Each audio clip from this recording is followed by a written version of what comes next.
What is going on, RP fam? Thank you guys for joining me for another video. Happy to have you along with us.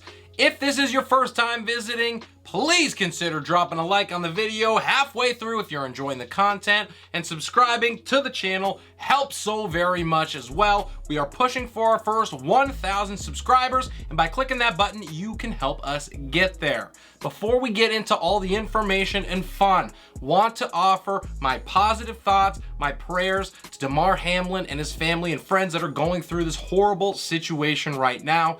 Great news that he is starting to turn the corner, seems to be doing better. Let's hope for a quick recovery for him. In today's video, I'm going to go over the top 15 options, both tight end and defense. I'm going to try to give you guys every bit of information you could possibly need to make informed decisions. That way you can go out and get a dub in a critical week 18. If you're still playing right now, that means that you are in it for a title, and I want to do everything I can to help you get that chip.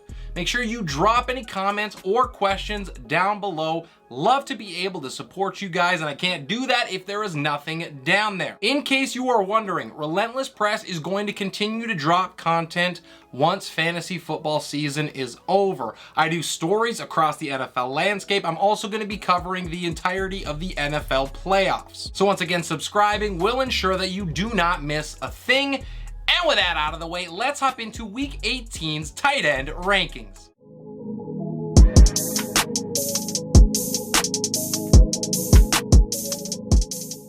The number one spot once again belongs to Travis Kelce, who saw 10 targets for his second time in 3 games. However, he was held to just 43 yards with them. That was his second lowest yardage output of the season. The Raiders gave Kelce 4 scores on a silver platter the last time these two teams met up, and even if they've learned their lesson, it will not be enough to slow him down. My number 2 ranked tight end is George Kittle. He was able to find the end zone against Vegas. Once again, it was his 5th score in his last 3 games.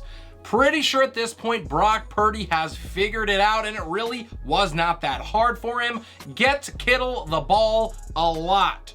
Arizona has allowed the second most points per game to the position on the year, so there is another monster performance on deck for George. At number 3 and starting my second tier, it is TJ Hockenson, who has a whopping 28 targets in his last 2 games. That is the most in any 2-game stretch for a tight end all season long.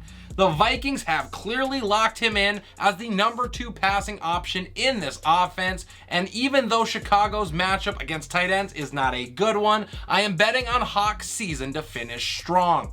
My 4th ranked player is Evan Engram, who was nowhere to be found in a critical week 17, but if you are still fighting for a title, I am not about to give up on him now. The Titans surrender 12.3 points per game to tight ends. That's 4th most in the NFL. And with the season on the line, why would Trevor Lawrence not continue to go to one of his most dependable playmakers all year? Engram will bounce back. My 5th ranked player is Mark Andrews, who clapped back after hearing me doubt him last week with a fury. He caught more balls against the Steelers than he had in his previous 3 games combined. His top 5 finish was the first time he did that since back in week 6, and he should get back there. He crushed Cincy for a 8 catch on 10 target, 89, 1 touchdown performance against them in week 5. Dalton Schultz is in at 6. He set the tone on Thursday night, and the rest of the league was unable to catch up. He had 7 catches, 56 yards, and 2 touchdowns. That was the number 1 finish for a tight end on the week, and it pushed your team over the top if you locked him in. The Commanders are clearly mailing in the season with yet another quarterback change as proof, so I expect plenty of Dallas points here as they fight for that number 1 overall seed. To start tier 3, it is Dallas Goedert. He had his targets double after his first game back from injury, and he gets even better news now that it's looking like Jalen Hurts is going to play. The two were very special together early on in the season, and I expect them to work back to some of that magic as they prepare for the playoffs. At 8, it is Pat Freiermuth. He has a tough matchup against the Browns here. Cleveland allows the 6th fewest points per game to the position.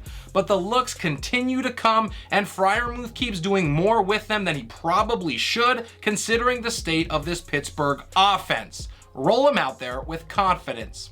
At 9, it is Taysom Hill. He had a ridiculous 14 carries against Philly. He now has 31 touches plus a couple passes thrown in there over his last 3 games. He's also scored in 4 straight contests, and he recently has looked like the goal line back in New Orleans as well. All of these opportunities mean one thing: more points for owners.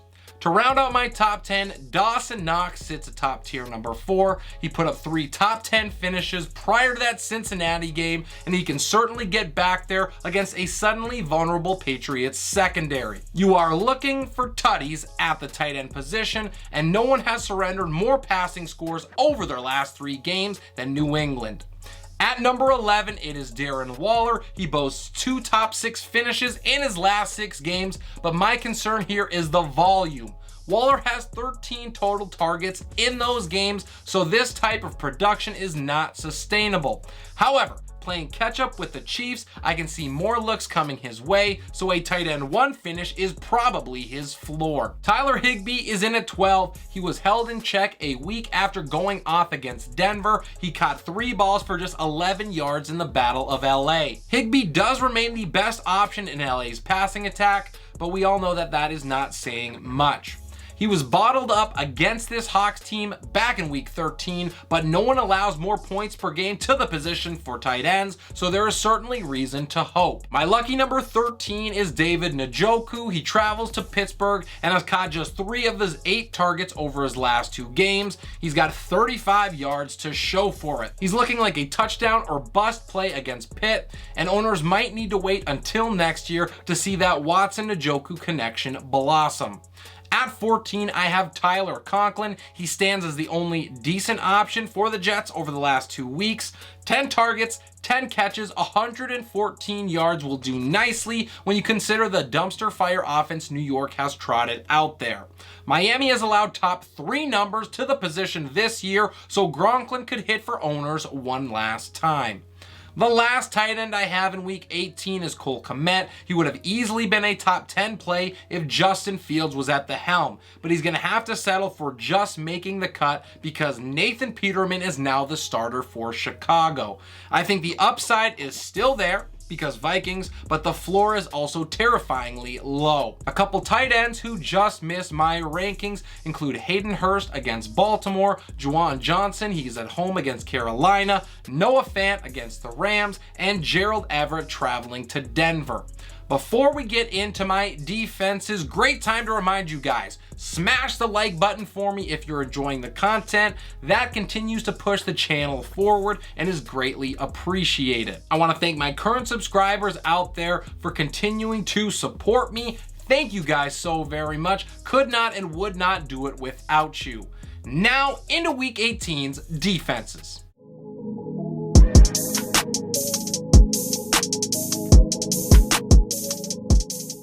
In at my number 1 spot, once again, are the San Francisco 49ers, who have now disappointed us in 3 straight games. But there is no way that they screw up this matchup with Arizona, right?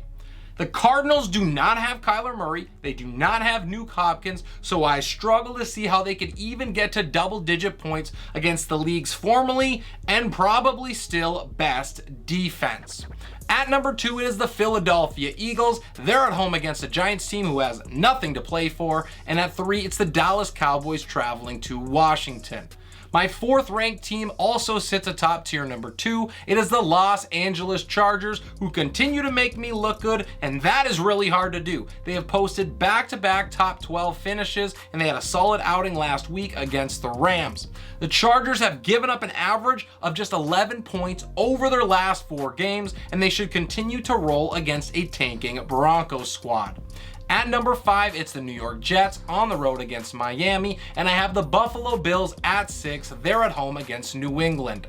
At 7, it's the Cincinnati Bengals. They get a home matchup with Baltimore, and to headline tier number 3, and in at 8, it is the Kansas City Chiefs traveling to Vegas. Now, I know they did not look great against Denver, but they still ended as a decent play. They forced 2 turnovers and racked up 4 sacks. Vegas surprised us last week, but I doubt that they have much left in the tank. And with Big Red eyeing that #1 overall seed that the NFL is doing their very best to try to hand to them, I expect the Chiefs to shut the door quickly here. At number 9, I have the Jacksonville Jaguars at home against Tennessee, and my 10th ranked defense is the Seattle Seahawks. They get a home matchup with the Rams.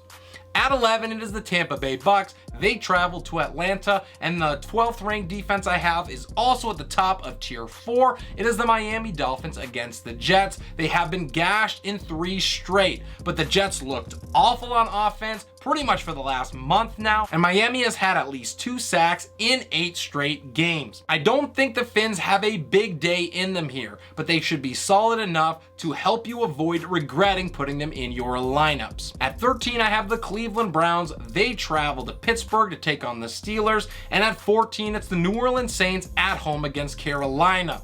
The last defense I would be looking to start in week 18 are the Indianapolis Colts. They're at home against Houston, a team that loves to give up points to opposing defenses.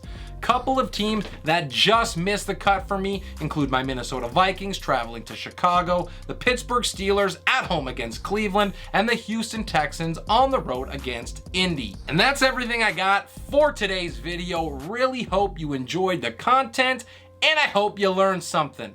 Make sure you drop your comments and your questions down below. I absolutely love the engagement. Make sure you keep an eye out for more content from Relentless Press. I'm going to continue to drop it as the NFL season moves forward. This is Relentless Press. I'm your host, Abraham Opatz, and I will see you next time.